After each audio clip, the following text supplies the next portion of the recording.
साल 2016 से वेस्टइंडीज ने कोई सीरीज नहीं जीती है। 3 मैच और बाकी हैं, अगर एक मैच जीत लिया तो वो रिकॉर्ड उनके नाम हो जाएगा। साल 2011 या 12 के बाद से वेस्टइंडीज ने एक भी बायलैटरल सीरीज में इंडिया को 2 मैच बैक टू बैक नहीं हराए थे। 2023 में हरा दिया। यार संडे को हम कोई मैच क्यों नहीं जीतते? ये संडे वाला दुख जो है ना, ये खत्म नहीं होता हमारा। मतलब बहुत ग्लैड है कि पाकिस्तान से जो हमारा वर्ल्ड कप में मैच है वो संडे की जगह शायद सैटरडे को पड़ गया। खुश हैं। संडे मनहूस है या संडे के दिन हम भूल जाते हैं, ये हमें समझने वाली बात है। लेकिन अब जब मैच हार गए, दिल टूटा है और वो गाना याद आ रहा है कि सपना टूटा है दिल मगर जलता है, हाँ थोड़ा दर्द हुआ पर चलता है। तो 5 वजह जान लीजिए कि टीम इंडिया हारी तो हारी क्यों इस मैच में। तो सबसे पहली वजह जो मेरी नजर में है वो है हार्दिक पांड्या। कैप्टन हार्दिक पांड्या, बॉलर हार्दिक पांड्या नहीं। बॉलर हार्दिक पांड्या ने अच्छी गेंदबाजी की, 4 ओवर 35 रन 3 विकेट। लेकिन कैप्टन हार्दिक पांड्या डिसअपॉइंट कर रहे थे और बैट्समैन हार्दिक पांड्या भी डिसअपॉइंट कर रहे हैं। हार्दिक पांड्या अपने आप को महेंद्र सिंह धोनी का शिष्य मानते हैं और वो बार बार वैसे अपने आप को रिप्रेजेंट भी करते हैं, धोनी भाई धोनी भाई धोनी भाई। और सब ये मानकर चल रहे थे कि आदमी जब बड़ा होगा तो धोनी भाई की तरह बनेगा। गुजरात में कर भी रहे थे, लेकिन गुजरात में आशीष नेहरा उनके साथ थे। यहां विदाउट आशीष नेहरा एक अलग स्टाइल होता है। हार्दिक पांड्या की एबिलिटी पर मुझे 1% डाउट नहीं है। बड़े मैचेस में हमारा बड़ा हीरो है। लेकिन इस मैच में जब वो 6-7 नंबर पर बल्लेबाजी करने आए और खूब सारी गेंदें खेली, 18 गेंदें खेल लिए थे, 24 रन बनाए थे। सो हम एक्सपेक्ट कर रहे थे कि आखिरी के 2 ओवरों में वो रन रेट को एक बैक ऐसे उड़ा देंगे।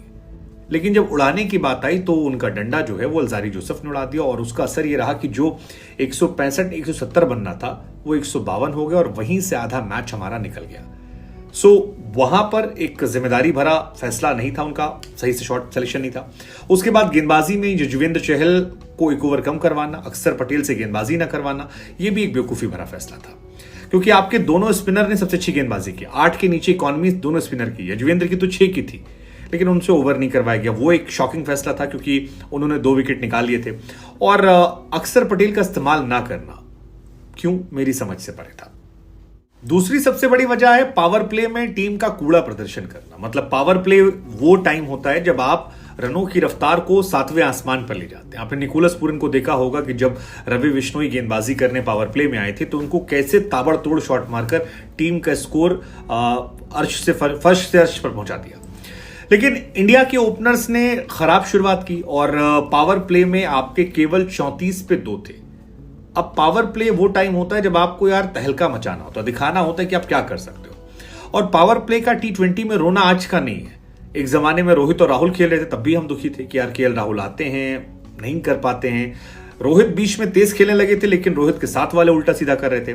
और अब ये बड़ी समस्या है कि पावर प्ले में आप 34 पे 2 बनाते हैं और सामने वाली टीम जो है वो आपका ऑलमोस्ट डबल बनाती है। वेस्टइंडीज ने पावर प्ले में 61 रन ठोके। सो ये जो फर्क था ये बाद में असर पड़ता है, क्योंकि पावर प्ले का असर क्या होता है कि आपके बाद की जो बैट्समैन आते हैं उन पर प्रेशर नहीं होता, वो थोड़ा सा टाइम ले सकते हैं। और पावर प्ले में एक्सपेक्ट इसलिए करते हो कि फील्डर अंदर होते हैं सर्किल के, तो आप ज्यादा शॉट खेल सकते हैं। लेकिन इन्होंने किया नहीं। शुभमन गिल आते ही समस्या हो गई और सूर्य भी आउट हो गए, ईशान भी बाद में गए। तो वो आई थिंक एक मैच का डिफाइनिंग फैक्टर है। तीसरा फैक्टर मेरी नजर में निकोलस पूरन है। यार निकोलस पूरन से अब आपको डर लगना चाहिए। निकोलस पूरन ने मेजर जो क्रिकेट लीग थी उसमें जिस तरह से बल्लेबाजी की थी, वो बल्लेबाजी मेरे हिसाब से T20 क्रिकेट में one of the best inning थी। तबाही मचा दी थी, चारों तरफ छक्के छक्के छक्के छक्के मार के। और निकोलस पूरन जिनके एक समय में हम लोग मजाक उड़ाते थे कि चल गए तो चांद तक, नहीं तो शाम तक, अब वो एक रिस्पॉन्सिबल खिलाड़ी नजर आने लगे हैं। रवि बिश्नोई को आते ही मारा, लेकिन उसके बाद चहल आए, चहल को सम्मान दिया, पावर प्ले के बाद टाइम दिया, फिर गेंदबाज पिक किए और उन गेंदबाजों को पिक करके मारा। और उसका असर यह रहा कि 3 ओवर 4 गेंद में 32 पर 3 विकेट था वेस्टइंडीज का।